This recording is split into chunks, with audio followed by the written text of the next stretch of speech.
में डॉक्टर आसिफ अली के साथ हमारे पत्रकार साथी डॉक्टर राहुल रंजन भी है। राहुल जी, आपका बहुत बहुत स्वागत है।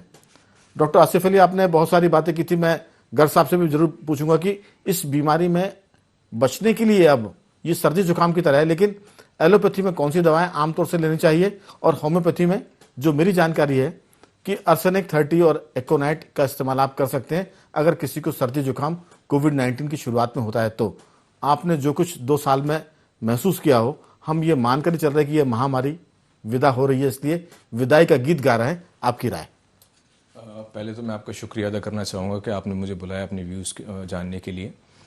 जैसा कि इस बीमारी को, इस वायरस को तकरीबन 2 साल हो गए हैं। 100 साल पहले भी एक इसी तरह की एक पैंडेमिक आया था जिसे स्पेनिश फ्लू कहा गया। और किसी भी बीमारी के आने पे उसके बाद हमें क्या करना है उसके लिए ये हम समझ लें। सबसे इम्पॉर्टेंट ये है कि किसी भी तरह का वायरस या बैक्टीरिया उसी इंसान को अफेक्ट करता है जो कमज़ोर हो। जैसे हम कहते हैं कि टीबी का जो बैक्टीरिया होता है वो बॉडी में मौजूद रहता है, लेकिन जब हमारी बॉडी बहुत वीक हो जाती है, कमज़ोर हो जाती है, तो वो प्रोमिनेंट हो जाता है, ट्यूबरक्लोसिस हो जाता है लोगों को, और फिर उसके लिए मेडिसिन लेना पड़ती है। तो कमज़ोर शरीर हमेशा किसी भी बैक्टीरिया वायरस के लिए एक अच्छा घर होता है। जैसे कि जब ये वायरस आया था 2019 में, तो कहा गया था जो लोग इम्यूनो सप्रेस हैं उनके लिए ये घातक साबित हो सकता है। इम्यूनो सप्रेस मतलब जिनको डायबिटीज़ है, जिनको ब्लड प्रेशर है, जिनको थायराइड है, या दूसरे लंग्स की डिजीज़ हैं, अस्थमा है, उनके लिए ये ज़्यादा मुश्किल पैदा कर सकता है। और ऐसा हुआ भी। फर्स्ट वेव जो आई वो तो इतनी परेशान करने वाली नहीं थी, लेकिन सेकेंड टाइम में ये थोड़ी डेडली हो गई और ज़्यादा मोर्टेलिटी रेट बढ़ गया उससे। तो ज़रूरी ये है कि अब हम ये इंतज़ार ना करें कि आने वाले 100 सालों में या 50 सालों में या आने वाले कुछ सालों में फिर इस तरह का वायरस बैक्टीरिया आए और हमारे लिए मुश्किल पैदा करे। तो ज़रूरी ये है कि हम अपने आप को स्वस्थ रखने की कोशिश करें। डायबिटीज़ जो होती है वो मल्टी फैक्टोरल डिसऑर्डर है। बहुत सारे फैक्टर्स जब आपकी बॉडी को अफेक्ट करते हैं तब डायबिटीज़ होती है। और डायबिटीज़ अगर किसी को है और इस तरह के वायरस या बैक्टीरिया उसकी बॉडी में जाते हैं तो उसकी सफरिंग ज़्यादा हो जाती है, और ऐसे लोग की मोर्टेलिटी रेट जो बढ़ता है उसमें ज़्यादातर लोग वही होते हैं। इसी तरह ब्लड प्रेशर के जो मरीज़ होते हैं, जब इस तरह का वायरस बॉडी के अंदर जाता है तो वो हार्ट को अफेक्ट करता है। लंग्स, जिसको अस्थमा होता है, उस पहले से अस्थमेटिक हैं, उनके ऑर्गन्स जो है वो कॉम्प्रोमाइज्ड हैं, और उसके बाद इस तरह का वायरस जाएगा तो वो ज़्यादा डेडली होगा।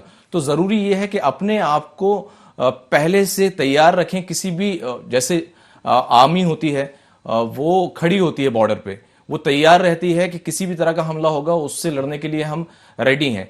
तो अब ये जो गुजरा है, ये वक्त जो गुजरा है, 2 साल गुजरे हैं, वो ये बताने के लिए गुजरे हैं कि हम बहुत कमज़ोर हैं, बहुत वीक हैं। हमने उन सारी चीज़ों को अवॉइड किया है जो गॉड ने हमें फ्री दी है। फ्री धूप दी है, हमने धूप लेना बंद कर दिया है। फ्री ऑक्सीजन दी है, हमने पेड़ पौधे लगाना बंद कर दिए हैं। फ्री पानी दिया है, अब हमने उस पानी को बेचना शुरू कर दिया है। वो पानी जो है गंदा होना शुरू हो गया है। तो जो चीज फ्री है उसकी रिक्वायरमेंट सबसे ज्यादा है और वो जिंदगी के लिए सबसे इंपॉर्टेंट है। इसके अलावा अगर हम होम्योपैथी की बात करें तो होम्योपैथी एक ऐसी पैथी है जो ह्यूमन बीइंग के ऊपर प्रूव की गई है।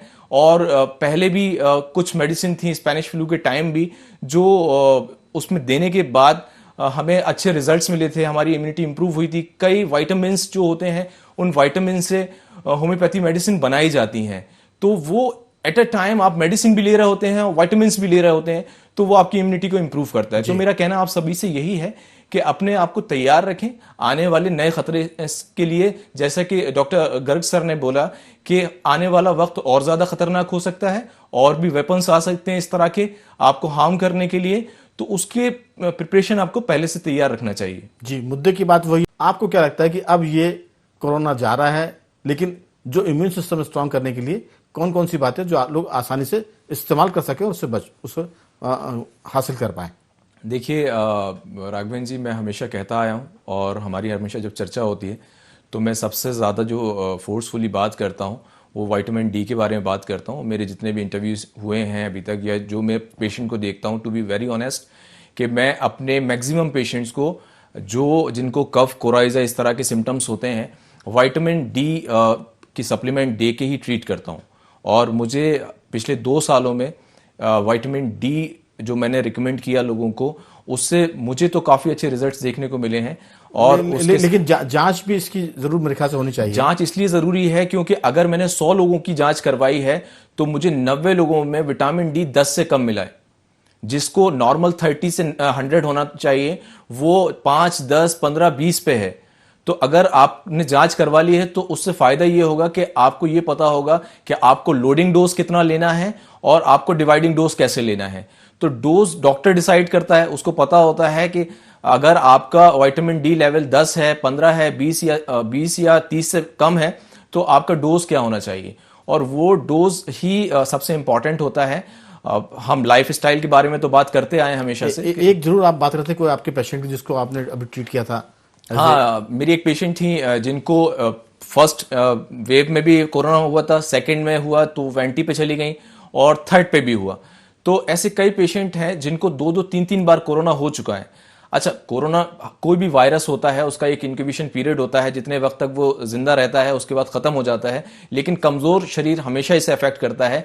और इसीलिए मैं हमेशा कहता हूं कि आपका शरीर लोड और अनलोड होना चाहिए।